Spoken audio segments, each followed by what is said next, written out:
மக்கள் தொகை அடிப்படையில் மக்களவை தொகுதிகளை மறுசீரமைப்பு செய்வதற்கு எதிராக தென் மாநிலங்களின் கூட்டு நடவடிக்கை குழு கூட்டம் சென்னையில் உள்ள நட்சத்திர ஹோட்டலில் நடைபெற்றது. இதில் தெலங்கானா முதல்வர் ரேவந்த் ரெட்டி, கேரள முதல்வர் பினராயி விஜயன், பஞ்சாப் முதல்வர் பகவத் மான், கர்நாடக துணை முதலமைச்சர் டி.கே. சிவக்குமார் மற்றும் கூட்டணி கட்சிகளின் சார்பில் முக்கிய தலைவர்கள் பங்கேற்றனர்.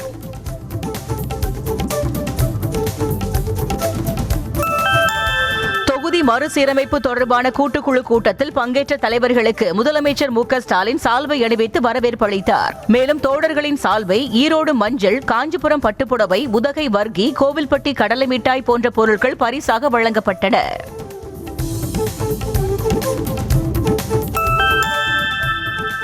தொகுதிகளை மறுசீரமைப்பு செய்தால் தென் மாநிலங்கள் 100 தொகுதிகளை இழக்கக்கூடும் என பிரதமரே கூறியதாக முதலமைச்சர் மு.க. ஸ்டாலின் தெரிவித்துள்ளார். சென்னையில் நடைபெற்ற கூட்டத்தில் பேசிய அவர், உள்துறை அமைச்சர் அமித்ஷாவின் பதிலில் தெளிவு இல்லை என்றும் குழப்பும் வகையில் உள்ளதாகவும் கூட்டு நடவடிக்கை குழு கூட்டத்தில் குற்றம் சாட்டியுள்ளார்.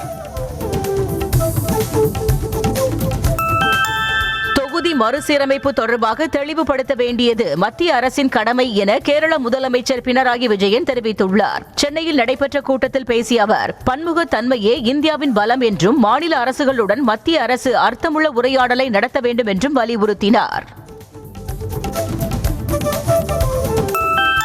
தொகுதி மறுசீரமைப்பு விவகாரத்தில் கட்சி வேறுபாடுகளை கடந்து போராடுவோம் என தெலங்கானா முதலமைச்சர் ரேவந்த் ரெட்டி அழைப்பு விடுத்துள்ளார். சென்னையில் நடைபெற்ற கூட்டத்தில் பேசிய அவர், தொகுதி மறுசீரமைப்பு விவகாரத்தில் டெல்லியில் நடவடிக்கைகளை மேற்கொள்ளும்படி முதலமைச்சர் மு.க. ஸ்டாலினுக்கு கோரிக்கை விடுத்தார். மக்களவை தொகுதி மறுசீரமைப்பு நடைமுறையை 25 ஆண்டுகளுக்கு நிறுத்தி வைக்க வேண்டும் என முதலமைச்சர் மு.க. ஸ்டாலின் தலைமையில் நடைபெற்ற கூட்டுக்குழு கூட்டத்தில் தீர்மானம் நிறைவேற்றப்பட்டுள்ளது. கூட்டத்தில் பங்கேற்ற தலைவர்களும் மக்களவை தொகுதி மறுசீரமைப்பு நடைமுறையை நிறுத்தி வைக்க வேண்டும் என்று வலியுறுத்தினர். சென்னை கிண்டியில் உள்ள நட்சத்திர விடுதியில் நடைபெற்ற தொகுதி மறுசீரமைப்பு கூட்டத்தில் பிராந்திய மொழிகளுக்கு முன்னுரிமை அளிக்கப்பட்டது. அதன்படி தலைவர்கள் அமரும் இடத்தில் ஆங்கிலம் மற்றும் அவர்களின் தாய்மொழியில் பெயர் பலகை வைக்கப்பட்டது.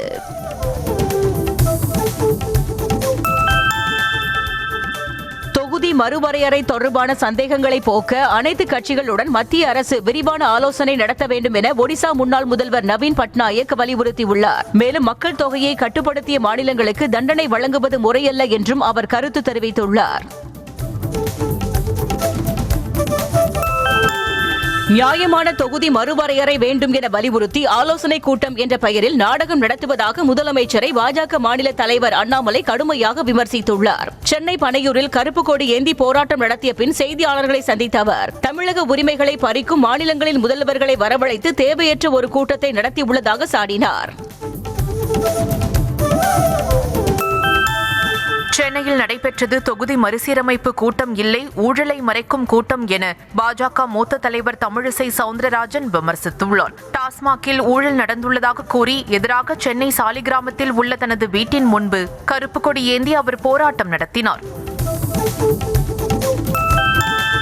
பாஜக ஒரு பியூஸ் போன பல்ப் என அமைச்சர் சேகர் பாபு விமர்சனம் செய்துள்ளார். சென்னை அம்பத்தூரில் செய்தியாளர்களிடம் பேசிய அவர், அமலாக்கத்துறை சிபிஐயை தோழமை கட்சி போல வைத்துக் கொண்டு முழு தமிழகத்தையே புரட்டி போட பாஜக பார்க்கிறது என்று கூறினார்.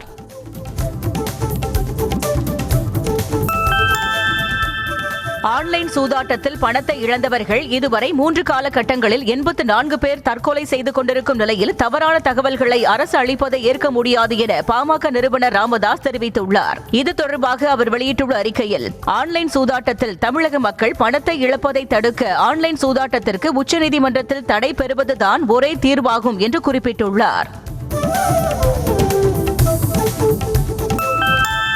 தமிழ்நாட்டில் ஒவ்வொரு நாளும் 5 கொலைகள் நடைபெறுகிறது. இதுதான் திராவிட மாடலில் சட்டம் ஒழுங்கு பாதுகாக்கப்படும் லட்சணமா என பாமக தலைவர் அன்புமணி ராமதாஸ் கேள்வி எழுப்பியுள்ளார். 2016 ஆண்டு முதல் 2019 ஆண்டு வரையிலான அதிமுக ஆட்சியில் 6477 கொலைகள் நிகழ்ந்ததாகவும், திமுகவின் ஆட்சியில் 4 ஆண்டுகளில் அது அதிகரித்து 6570 கொலைகள் நடந்துள்ளதாகவும் குற்றம் சாட்டியுள்ளார். கர்நாடகாவின் முதல்வராக ஆவதற்கு டி.கே. சிவக்குமார் எடுக்கும் முயற்சிக்கு வாழ்த்துக்கள் என பாஜக மாநில தலைவர் அண்ணாமலை தெரிவித்துள்ளார். டி.கே. சிவக்குமார் செய்தியாளர்களிடம் பேசிய காணொலியை பகிர்ந்துள்ள அவர், நான் கர்நாடக மக்களுக்கு சேவை செய்வதை குறிப்பிட்டதற்கு டி.கே. சிவக்குமாருக்கு நன்றி என்றும், சித்தராமையாவை முதல்வர் பதவியிலிருந்து அகற்ற அவர் எடுக்கும் முயற்சிக்கு வாழ்த்துக்கள் என்றும் பதிவிட்டுள்ளார்.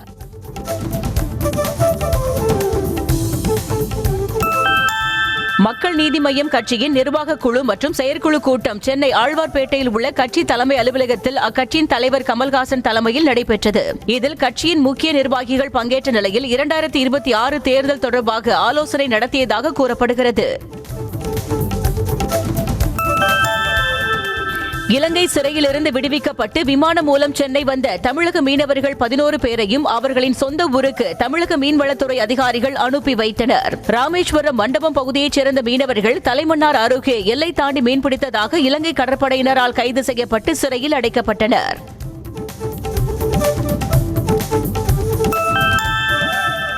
வளிமண்டல கீழடுக்கு சுழற்சி காரணமாக தமிழகத்தின் சில இடங்களில் அடுத்த 2 நாட்களுக்கு மழை பெய்யக்கூடும் என வானிலை ஆய்வு மையம் தகவல் தெரிவித்துள்ளது. வரும் 23 மற்றும் 24 ஆகிய தேதிகளில் தமிழகத்தில் சில இடங்களிலும், புதுவை, காரைக்கால் பகுதிகளிலும் இடி மின்னலுடன் கூடிய லேசானது முதல் மிதமான மழை பெய்ய வாய்ப்புள்ளதாக தெரிவிக்கப்பட்டுள்ளது. சென்னையில் ஆபரண தங்கத்தின் விலை இன்று 320 ரூபாய் குறைந்துள்ளது. 22 கேரட் தங்கத்தின் விலை சவரனுக்கு 320 ரூபாய் குறைந்து 65,840 ரூபாய்க்கு விற்பனை செய்யப்படுகிறது. 1 கிராம் தங்கத்தின் விலை 40 ரூபாய் குறைந்து 8,230 ரூபாய்க்கு விற்பனை செய்யப்படுகிறது. கடந்த 2 ஆண்டுகளாக வன்முறையால் பற்றியெறிந்து கொண்டிருக்கும் மணிப்பூர் மாநிலத்தில் உச்ச நீதிமன்ற நீதிபதிகள் குழு ஆய்வு மேற்கொண்டது. நீதிபதி கவாய் தலைமையிலான 5 நீதிபதிகள் கொண்ட குழு நிவாரண முகாம்களில் தங்கியுள்ள மக்களை சந்தித்து உதவி அளித்ததோடு அவர்களின் நிலை குறித்து கேட்டறிந்தது. மகளிருக்கு 2,500 ரூபாய் கொடுப்பதாக சொன்ன பாஜகவின் வாக்குறுதி என்ன ஆனது என டெல்லியில் முன்னாள் முதலமைச்சர் அதிஷி கேள்வி எழுப்பியுள்ளார். இதனை கண்டித்து ஆம் ஆத்மி கட்சியினர் போராட்டம் நடத்திய நிலையில் உடனே 2,500 ரூபாய் வழங்க வேண்டும் என வலியுறுத்தி கோஷங்களை எழுப்பினர். ஜம்மு காஷ்மீரின் தோடா பகுதியில் மீண்டும் பனிப்பொழிவு தொடங்கிய நிலையில் மலைமுகடுகள் வெண்போர்வையால் போர்த்தியது போல் ரம்மியமாக காட்சியளிக்கிறது. மழை போல் கொட்டி தீர்த்த பனிப்பொழிவால் சுற்றுலா பயணிகளின் வருகையும் அதிகரித்துள்ளது. நெல்லையில் ஓய்வு பெற்ற காவல் உதவி ஆய்வாளர் கொலை வழக்கில் +1 மாணவன் கைது செய்யப்பட்டான். நெல்லையில் ஓய்வு பெற்ற எஸ்ஐ ஜாகிர் உசேன் பிஜிலி கடந்த 18ஆம் தேதி 3 பேர் கொண்ட கும்பலால் கொலை செய்யப்பட்டார். இந்நிலையில் கொலை குழந்தையாக பள்ளிவாசலில் இருந்து ஜாகிர் உசேன் புறப்பட்டதை செல்போனில் தகவல் தெரிவித்ததாக +1 மாணவன் கைது செய்யப்பட்டுள்ளான்.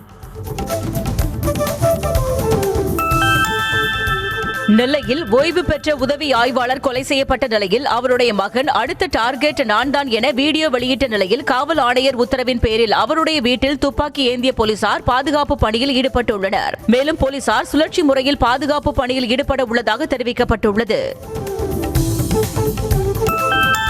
கடலூர் மாவட்டம் மஞ்சக்குப்பம் மைதானத்தில் 3வது புத்தக திருவிழாவை அமைச்சர்கள் M.R.K. பன்னீர்செல்வம், சீவ கணேசன் தொடங்கி வைத்தனர். மாவட்ட நிர்வாகம், தென்னிந்திய புத்தக விற்பனையாளர்கள் மற்றும் பதிப்பாளர்கள் சங்கம் சார்பில் நடைபெறும் இந்த புத்தக திருவிழா வரும் 31ஆம் தேதி வரை நடைபெறுகிறது.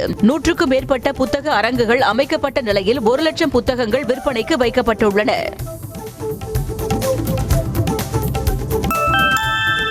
ஹவானா சிண்ட்ரோம் என்ற நுண்ணுலை கதிரியக்கத்தை தனக்கு எதிராக செலுத்தியுள்ளதாக கூறி ஓய்வு பெற்ற ராணுவ வீரர் தாக்கல் செய்த வழக்கை சென்னை உயர்நீதிமன்றம் தள்ளுபடி செய்து உத்தரவிட்டுள்ளது. முன்னாள் ராணுவ வீரர் பூபாலன் என்பவர் இந்த மனுவை தாக்கல் செய்த நிலையில் தள்ளுபடி செய்யப்பட்டது. அமெரிக்க தூதரக அதிகாரிகளை உளவு பார்ப்பதற்காக கியூபா நாட்டால் பரப்பப்பட்ட ஒருவித நுண்ணுலை கதிரியக்கம் ஹவானா சிண்ட்ரோம் என்று அழைக்கப்படுகிறது. தாவேகா பொதுக்குழு கூட்ட பணிகளை மேற்கொள்ள குழுக்களை அமைத்துள்ளதாக பொதுச் செயலாளர் ஆனந்த் அறிவித்துள்ளார். வரும் 28ஆம் தேதி நடைபெறவுள்ள தாவேகாவின் முதல் பொதுக்குழு கூட்டத்திற்கான பணிகளை மேற்கொள்ள வரவேற்பு குழு, மேடை மற்றும் உள்ளரங்க மேலாண்மை குழு, தொழில்நுட்ப குழு, ஊடக மேலாண்மை குழு மற்றும் உபசரிப்பு குழுக்கள் அமைக்கப்பட்டுள்ளதாக தெரிவித்துள்ளார். திண்டுக்கல் மாவட்டம் கொடைக்கானல் மற்றும் அதன் சுற்றுவட்டார பகுதிகளில் 1 மணி நேரத்திற்கும் மேலாக பரவலாக மழை பெய்ததால் குளிர்ச்சியான சூழல் நிலவியது. கொடைக்கானலில் காலை முதலே வானம் மேகமூட்டத்துடன் காணப்பட்ட நிலையில் ஏரி சாலை, அப்சர்வேட்டரி, அண்ணா சாலை, மூஞ்சிகளில் பரவலாக மழை பெய்தது. கிருஷ்ணகிரி மாவட்டம் ஓசூர் அருகே பழக்கடையில் மெழுகு பூசப்பட்ட ஆப்பிள் விற்பனை செய்யப்படுவதை உணவு பாதுகாப்பு அதிகாரிகள் கண்டுபிடித்தனர். தேன்கனிக்கோட்டை பகுதியில் உள்ள தெருவோர பழக்கடைகளில் உணவு பாதுகாப்பு அதிகாரிகள் சோதனை மேற்கொண்டதில் தர்பூசணி பழங்களில் சுவைக்காக ரசாயன ஊசி செலுத்தியுள்ளதாக கூறி சுமார் 6 டன் தர்பூசணியை பறிமுதல் செய்தனர். நீலகிரி மாவட்டம் உதகையை அடுத்த புதுமந்து பகுதியில் பேக்கரி கடையை உடைத்து பொருட்களை சூறையாடிய கரடியின் சிசிடிவி காட்சிகள் வெளியாகியுள்ளது. புதுமந்து பகுதியில் உள்ள பேக்கரியின் பின்புற கதவை உடைத்து உள்ளே சென்ற கரடி அங்கிருந்த கேக், பன் உள்ளிட்ட பொருட்களை சாப்பிட்டதோடு மட்டுமின்றி கடையை சேதப்படுத்தி சென்றது.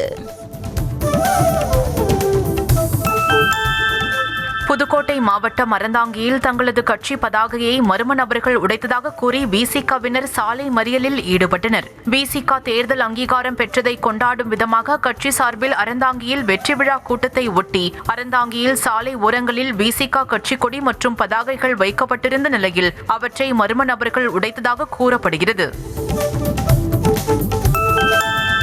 அகில இந்திய அளவில் பெரிய துறைமுகங்களுக்கு இடையிலான கபடி போட்டியில் சென்னை அணி கோப்பையை வென்றது. சென்னை, தூத்துக்குடி, பாரதீப், நியூ மங்களூர் உள்ளிட்ட 8 அணிகள் பங்கேற்ற இப்போட்டியின் இறுதிப் போட்டியில் சென்னை அணியும் மும்பை அணியும் மோதின. விறுவிறுப்பாக நடைபெற்ற இப்போட்டியில் சென்னை அணி கோப்பையை வென்றது. தூத்துக்குடியில் அதிகாலை முதல் பெய்த கனமழையால் காவல் நிலையம் உள்ளிட்ட பல்வேறு இடங்களில் மழை வெள்ளம் சூழ்ந்தது. மாநகரின் மைய பகுதியில் அமைந்துள்ள தெற்கு காவல் நிலையத்திற்குள் மழைநீர் புகுந்ததால் கோப்புகள் மற்றும் கணினிகளை காவலர்கள் பத்திரப்படுத்தினர். மேலும் பிரதான சாலைகளிலும் மழை வெள்ளம் தேங்கியது. ரயில்வே பாதுகாப்பு படையில் வேலை வாங்கி தருவதாக கூறி மோசடியில் ஈடுபட்ட பாதுகாப்பு படையைச் சேர்ந்த 5 பேருக்கு 4 ஆண்டுகள் சிறை தண்டனை மற்றும் தலா 1 லட்சம் ரூபாய் அபராதம் விதித்து உயர்நீதிமன்ற மதுரை அமர்வு உத்தரவிட்டது. ரயில்வே பாதுகாப்பு படையில் பணியாற்றி வந்த செந்தில்குமார், காளிதாஸ், தங்கம், பாஸ்கரன் மற்றும் JMC ஜாய்சன் ஆகியோர் இளைஞர்களிடம் மோசடி செய்தனர். மதுரையில் கவாத்து திருப்பதி ஆதரவாளர்களை கொலை செய்ய திட்டமிட்டு கையில் ஆயுதங்களுடன் சுற்றித் திரிந்த பிள்ளையார் கணேசன் ஆதரவாளர்கள் 4 பேரை போலீசார் கைது செய்தனர். மதுரை ஜெய்ஹிந்தபுரம் பகுதியைச் சேர்ந்த ரவுடிகளான பிள்ளையார் கணேசன் மற்றும் கவாத்து திருப்பதி ஆகியோர் மீது பல்வேறு வழக்குகள் உள்ள நிலையில் இருதரப்பும் தொடர்ந்து தகராறில் ஈடுபட்டு வருவதாக கூறப்படுகிறது. புதுச்சேரி அண்ணா சாலையில் போடப்பட்டிருந்த தள்ளுவண்டி கடையிலிருந்து வாழைப்பழ சீப்பை இருசக்கர வாகனத்தில் வந்த இருவர் திருடிச் சென்ற சிசிடிவி காட்சி வெளியாகியுள்ளது. அண்ணா சாலையில் ராஜாமணி என்ற பெண் தள்ளுவண்டியில் வாழைப்பழ கடை வைத்திருந்த நிலையில் ஸ்கூட்டரில் வந்த 2 இளைஞர்கள் பழங்களை திருடிச் சென்றனர். சென்னை திருவொற்றியூரில் திருமணம் செய்து கொள்வதாக ஆசை வார்த்தை கூறி பாலியல் தொந்தரவு அளித்த இளைஞரை போலீசார் கைது செய்து சிறையில் அடைத்தனர். கொளத்தூர் பகுதியைச் சேர்ந்த ரத்தீஷ் என்ற இளைஞர் காதலிப்பதாகவும் திருமணம் செய்து கொள்வதாகவும் கூறி இளம் பெண்ணிற்கு பாலியல் தொல்லை அளித்து வந்ததாக கூறப்படுகிறது. தூத்துக்குடி மாவட்டம் திருச்செந்தூர் சுப்பிரமணிய சுவாமி கோவில் கடற்கரையில் ஆங்காங்கே கிடக்கும் துணி குவியல் காரணமாக சுகாதார சீர்கேடு ஏற்பட்டுள்ளதாக குற்றச்சாட்டு எழுந்துள்ளது. பக்தர்கள் ஆடைகளை கடற்கரையில் போடாமல் அவற்றை குப்பை தொட்டியில் போட வேண்டும் என வலியுறுத்தப்பட்டுள்ளது. கள்ளக்குறிச்சி மாவட்டம் சங்கராபுரம் அருகே நிலத்தகராறில் சொந்த பெரியப்பாவையே கடத்திச் சென்று தாக்கிய வழக்கில் 4 பேரை போலீசார் கைது செய்தனர். மஞ்சப்புத்தூர் கிராமத்தைச் சேர்ந்த அம்மாவாசை என்பவர் தனது நிலத்தில் வேலை பார்த்துக் கொண்டிருந்த போது அங்கு சென்ற அவரது தம்பி மகன்கள் சேர்ந்து தாக்கியதாக கூறப்படுகிறது. குமரி மாவட்டம் அருமனை அருகே வங்கி மேலாளர் வீட்டின் கதவை உடைத்து 40 சவரன் தங்க நகைகளை கொள்ளையடித்த மர்ம நபர்களை போலீசார் தேடி வருகின்றனர். ஆண்டுகோடு பகுதியைச் சேர்ந்த சுபாஷ் களக்காட்டில் கிராம வங்கியில் மேலாளராக பணிபுரிந்து வரும் நிலையில் வீட்டின் பூட்டை உடைத்து உள்ளே புகுந்த மர்ம நபர்கள் 40 சவரன் நகைகளை கொள்ளையடித்து சென்றனர். குமரி மாவட்டம் கொட்டாரம் அரசு மேல்நிலைப் பள்ளியில் மாணவ மாணவிகள் குடிநீர் இல்லாமல் அவதிப்படும் நிலை ஏற்பட்டுள்ளதாக குற்றச்சாட்டு எழுந்துள்ளது. உடனடியாக குடிநீர் சுத்திகரிப்பு எந்திரத்தை சீரமைத்து பள்ளி குழந்தைகளுக்கு நல்ல முறையில் குடிநீர் வழங்க மாவட்ட நிர்வாகம் நடவடிக்கை எடுக்க வேண்டும் என கோரிக்கை எழுந்துள்ளது. கிருஷ்ணகிரி மாவட்டம் வேப்பனப்பள்ளி அருகே வனவிலங்குகளில் இருந்து வயல்களை பாதுகாக்க ஒலிபெருக்கி மூலம் விதவிதமான சத்தத்தை எழுப்பி காட்டு விலங்குகளை விரட்டும் புதிய முயற்சியில் விவசாயிகள் ஈடுபட்டுள்ளனர். இதனால் காட்டு விலங்குகள், மான்கள், காட்டு பன்றிகள் ஆகியன தோட்டத்திற்கு வருவது குறைந்துள்ளதாக விவசாயிகள் தெரிவித்துள்ளனர். கிருஷ்ணகிரியில் தனக்கு சொந்தமான பட்டா இடத்தில் சாலை அமைக்கப்படுவதாக கூறி வாக்குவாதத்தில் ஈடுபட்டதாக உமாபதி என்ற நபர் கைது செய்யப்பட்டுள்ளார். இது தொடர்பாக உயர்நீதிமன்றத்தில் வழக்கு தொடரப்பட்டிருப்பதால் சாலை அமைப்பதை நிறுத்த வேண்டும் என அவர் கூறியதற்கு எதிர்ப்பு தெரிவித்து கிராம மக்கள் சாலை மறியலில் ஈடுபட்டனர். மதுரையில் பல்வேறு மக்கள் நலத்திட்டங்களை விரைவில் முதலமைச்சர் மு.க.ஸ்டாலின் தொடங்கி வைக்க உள்ளதாக அமைச்சர் மூர்த்தி தெரிவித்துள்ளார். மதுரையில் செய்தியாளர்களிடம் பேசிய அவர், முதலமைச்சர் மு.க.ஸ்டாலின் மதுரைக்கு விரைவில் வருகை தர இருப்பதாகவும், அப்போது பல்வேறு அரசு புறம்போக்கு பகுதிகளில் வசிப்பவர்களுக்கு அரசு விதிகளுக்கு உட்பட்டு பட்டா வழங்கப்படும் என்றும் தெரிவித்தார். தொகுதி மறுசீரமைப்பு கூட்டம் திமுகவின் இன்னொரு நாடகம் என அதிமுக முன்னாள் அமைச்சர் செல்லூர் ராஜு தெரிவித்துள்ளார். திமுக இந்தியா கூட்டணியில் அங்கம் வகிக்கும் நிலையில் கூட்டணியில் உள்ள அனைத்து கட்சிகளும் இணைந்து நாடாளுமன்றத்தில் எதிர்ப்பு தெரிவித்தால் போதுமானது என்றும் அவர் கூறினார். வேலூர் மாவட்டம் குடியாத்தம் அருகே 10,000 ரூபாய் லஞ்சம் வாங்கிய கிராம நிர்வாக அலுவலரை பணியிடை நீக்கம் செய்து கோட்டாட்சியர் உத்தரவிட்டார். வேப்பூரைச் சேர்ந்த நிஜாமுதீன் பட்டா மாறுதலுக்காக VAO கோபிநாத்தை அணுகிய போது அவர் 10,000 லஞ்சம் கேட்ட நிலையில் வாங்கிய போது கையும் களவுமாக சிக்கினார்.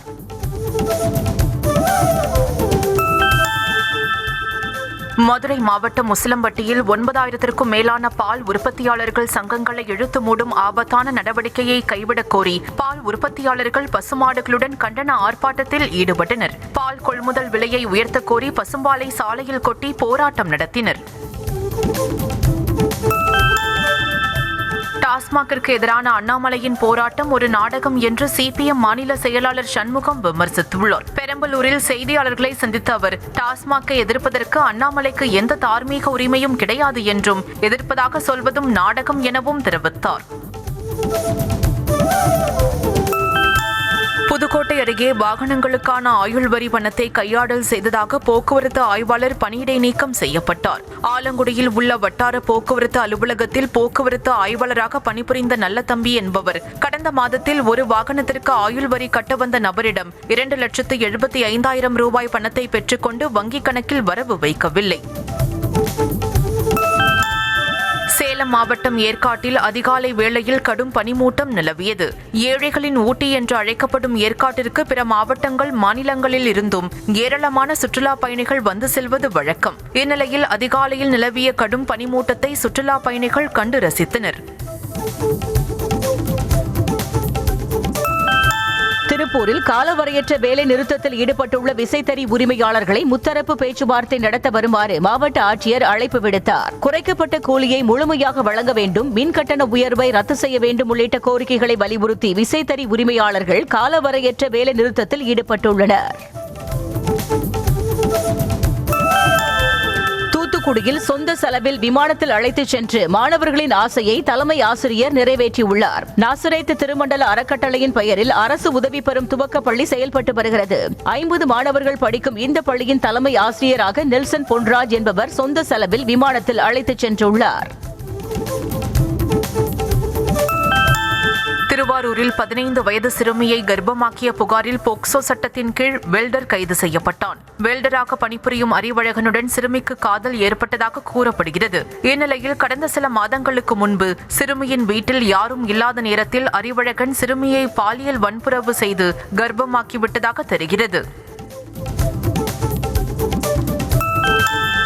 புதிய ரயில் பாலத்தை 2 வாரத்தில் பிரதமர் மோடி திறக்க உள்ளதை அடுத்து ரயில்வே துறை அதிகாரிகள் பார்வையிட்டு ஆய்வு மேற்கொண்டனர். 550 கோடி ரூபாய் மதிப்பீட்டில் பாம்பனில் புதிய ரயில் பாலத்தின் கட்டுமான பணிகள் கடந்த 3 ஆண்டுகளுக்கு மேல் நடைபெற்று வந்த நிலையில் அப்பணிகள் நிறைவடைந்தது.